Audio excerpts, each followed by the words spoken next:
suis toujours accompagnée de Sabrina Medjeber, Jonathan Sixou, Clélie Mathias, Sarah Saman, Georges Fenech et j'accueille avec plaisir Sophie Audugé. Bonjour. Bonjour.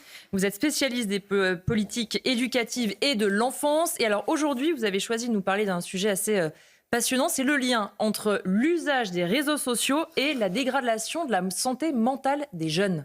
Oui, absolument, parce qu'on déplore encore la semaine dernière, on croule sous les études qui montrent un effondrement de la santé mentale des enfants.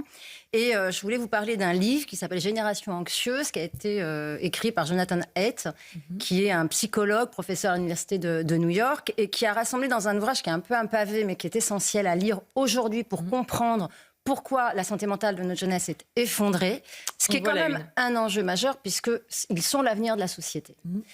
Et donc, qu'est-ce que met en évidence Jonathan Haidt ? D'abord, il nous sensibilise sur le fait qu'il s'intéresse à la génération Z, c'est-à-dire ceux qui sont nés après 1995, et il nous rappelle un élément fondamental, c'est que c'est la seule génération, c'est historique évidemment, qui a vécu sa puberté avec un iPhone dans les mains, ou un smartphone dans les mains. Et il explique que ça a provoqué une transformation radicale de l'enfance. Pourquoi ? Lui, il parle carrément de grand recablage de l'enfance. Et il explique que les écrans ont supplanté les jeux physiques et que, ce faisant, ils ont modifié structurellement les interactions humaines. Ça va avoir plusieurs conséquences qui vont faire que les enfants vont être dans un état de stress permanent. Alors, comment ça se produit ? Ça se produit parce qu'il y a derrière des entreprises qui sont les concepteurs de ces outils qui ciblent les enfants à des périodes sensibles, notamment au niveau du développement cérébral.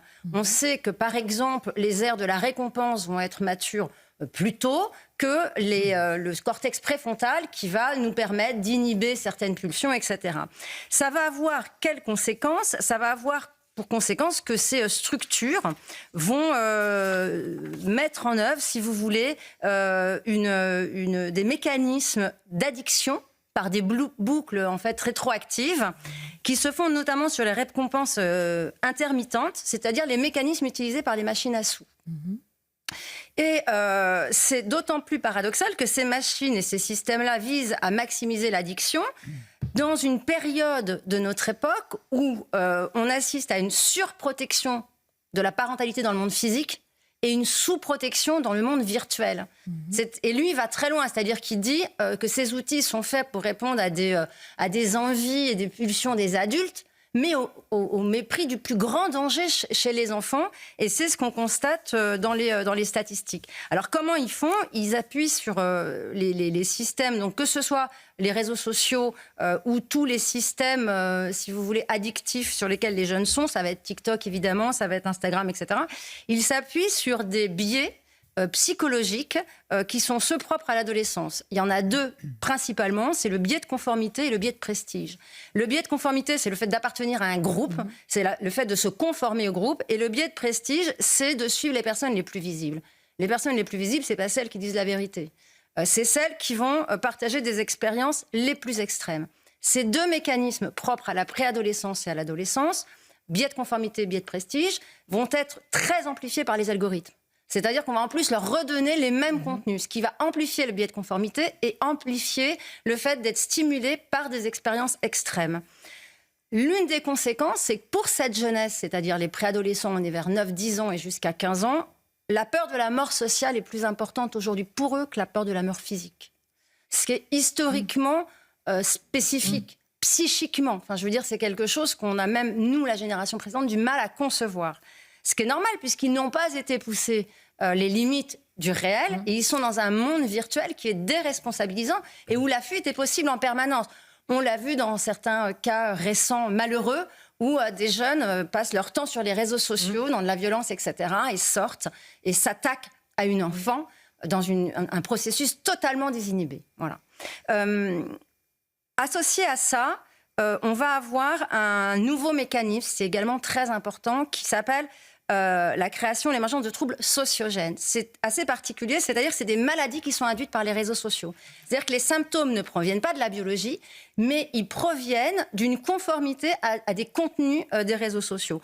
On avait vu ce phénomène apparaître il y a quelques années sur ce qu'on a appelé les groupes ANA, c'est-à-dire des groupes des jeunes anorexiques qui se suivaient et qui finalement s'engageaient dans un processus extrême qui avait été dénoncée. Le problème, c'est qu'on n'a rien appris de cette situation-là, puisqu'on voit aujourd'hui, avec les réseaux sociaux et les smartphones, se développer ces troubles sociogènes. On a parlé un temps de l'apparition très soudaine de troubles Gilles de la Tourette sur des jeunes générations, alors que c'est un trouble très particulier, qui arrive beaucoup plus tard, etc. Et un autre phénomène qui traduit la contagion sociale, c'est les troubles de l'identité, qui explosent aujourd'hui, notamment les troubles identitaires transidentitaires. C'est-à-dire le fait de dire « je ne suis pas bien dans mon corps de fille, peut-être que ça signifie que je suis un garçon ». Alors là, il présente des études produites sur des corpus de 19 000 adolescentes qui montrent le lien, non pas de conséquences, mais bien de cause à effet. C'est-à-dire que les réseaux sociaux enclenchent un mécanisme de conformité qui va faire que des jeunes vont s'auto-diagnostiquer sur ces fameux troubles sociogènes. Alors évidemment, on arrive à des conséquences majeures sur toute la population, hein, des jeunes, que ce soit les filles et les garçons, mais avec une plus grande vulnérabilité chez les filles.